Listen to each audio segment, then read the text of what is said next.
Good evening. Good evening. There are many reasons why I shouldn't like this Doctor Who story, because this Doctor Who story doesn't have the Doctor in it very much, but also it's very, very bleak. And if Midnight was bleak, this takes the bleakness up to 11. But obviously it's amazing, and it would be remiss of me to waylay you, because this is just an absolutely phenomenal piece of television. I am told that this is a dry run at Years and Years, which is a RTD programme, because RTD can just break my heart so easily. I've told you before, we couldn't watch any more than the first episode of It's a Sin. I can't bear to have my heart broken like that. We watched a documentary. The documentary was on about RTD, and it had clips from some of these other programmes, and it had one from Cucumber where a guy gets hit in the head with a golf club. It just haunted me for weeks and weeks and weeks afterwards. So I am told that this is a dry run at Years and Years. And in the same way that Midnight looks at the absolute worst of people, again, here you get to see the absolute worst of people. And specifically, I'm talking about that moment where that lovely family get carted away in the truck to the Labour camps. And they're so joyous and they're so lovely and they're exactly who you want to end up living with, even though you might want a bit of peace and quiet. And if it wasn't enough to have the lovely dad being carted off to a Labour camp, you've got Bernard Cribbins. Oh. Dropping Bernard Cribbins in this story. Bernard Cribbins, a man for, if you're not aware, if you're somewhat younger than me, everybody's younger than me these days, and or if you're not from these shores, Bernard Cribbins is one of the most calming, and he's the sort of presence, when you see him on the television, you hear him singing songs or on the radio, you just feel safe, because that's the sort of person that Bernard Cribbins, that's the sort of persona that Bernard Cribbins has always had for anybody of my generation and the generation before and the generation after, quite frankly. But oh my goodness, when he's there in this story and he knows what's really going on and he can't bear it. And the other moment in this that really should paint such a bleak picture that I can't cope is that camera shot with, it's his Sylvia, isn't it? I always say her name wrong. Her mom, Donna's mom. Libby's ignoring me. Sylvia. Yeah. Yeah. And Donna comes through the door at the back and is blurred, and all you get, and I will replicate it here, is a close-up of Sylvia's face like this. Oh, we don't need to see your face. Nobody needs to see my face like that. And what a performance. Written over it is just...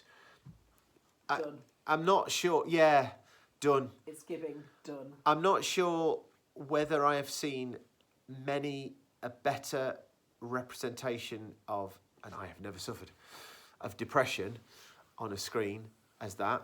That's what it speaks to me, as somebody's just given up. And she says, she's given up, doesn't she? She, in so many words. Two fantastic performances. It's bleak. Bleak as anything. And then at the heart of it, of course, you get Catherine Tate, who, at this time, was the nation's funny lady,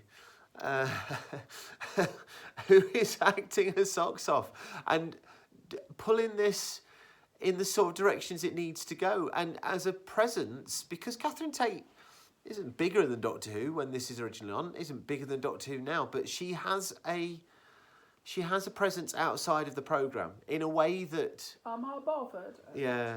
In a way that Freema at Guyman doesn't. Ugh. Stop it. In a way that many companions don't. And of course, the other companion that does have a presence and identity outside the programme is Billie Piper.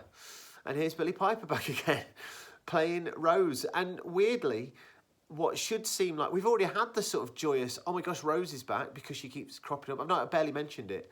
I almost wish she wasn't in Midnight. I think it pulls away from that story a little bit. But we had her in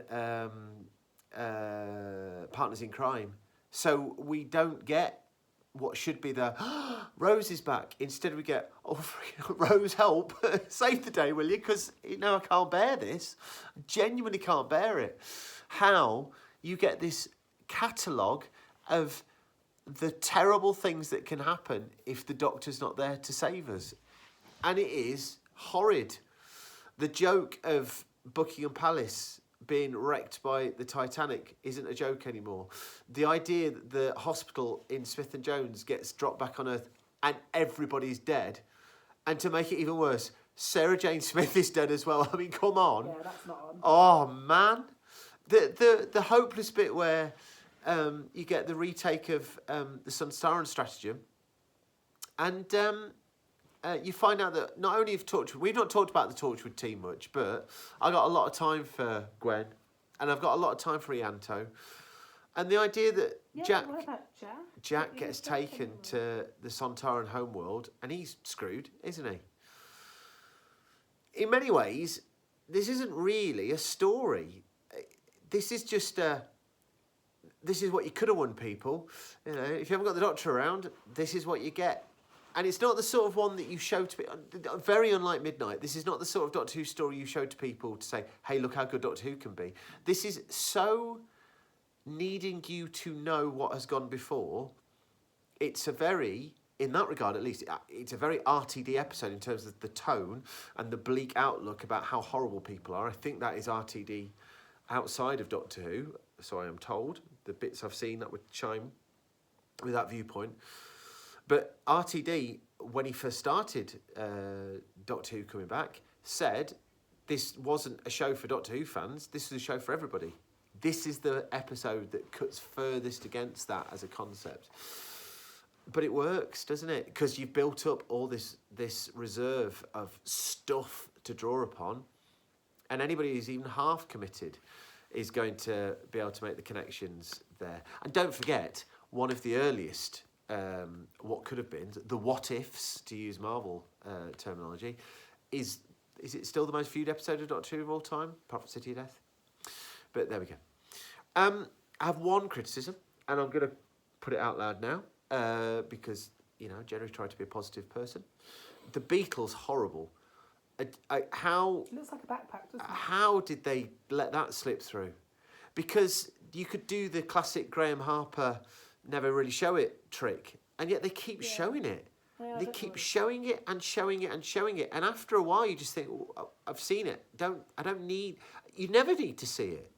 It's terrifying. There's something on your back, and the more they say it, the more scary it gets until you see it, and that's a real shame, because there's something on your back had the potential to rival a You My Mummy, or, you know, whatever. It genuinely, that idea, and the way that woman... the actress sells it when they're at the Christmas party. She keeps looking over Donna's shoulder and keeps looking over Donna's shoulder. And when the soldier points the gun at her and Wilf gives him a piece of his mind, my gosh, that's potent. So it's a real pity that the Beatle, for me, falls flat as a pancake. And then, of course, so I've got to round this off properly. Then, of course, we realise that this episode is pretty much the equivalent of Utopia, isn't it? Because all the parallel Earths, all the what-ifs is just... don't get me wrong, a brilliant setup for Bad Wolf. And then we see that moment where the TARDIS just says Bad Wolf, Bad Wolf, Bad Wolf. And I got the episode, we should dig it out for this now. I got the episode of the issue of Doctor Who magazine from back in the day. And subscribers to Doctor Who magazine will know that particular issue came out, and instead of saying Doctor Who magazine, just says on the cover Bad Wolf, Bad Wolf, Bad Wolf, Bad Wolf, which was a classy bit of Doctor Who magazine. Oh my gosh, that magazine's had its ups and downs over the years, but that was a classy move. Fair play to you, DWM. That was a brilliant move. Anyway, there we go. The hits keep coming.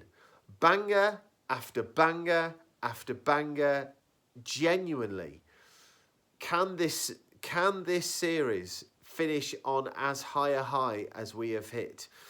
I can't even remember how high the highs are, but my gosh, the hits keep coming. Anything to say? I loved it. I loved it. Brilliant. Farewell.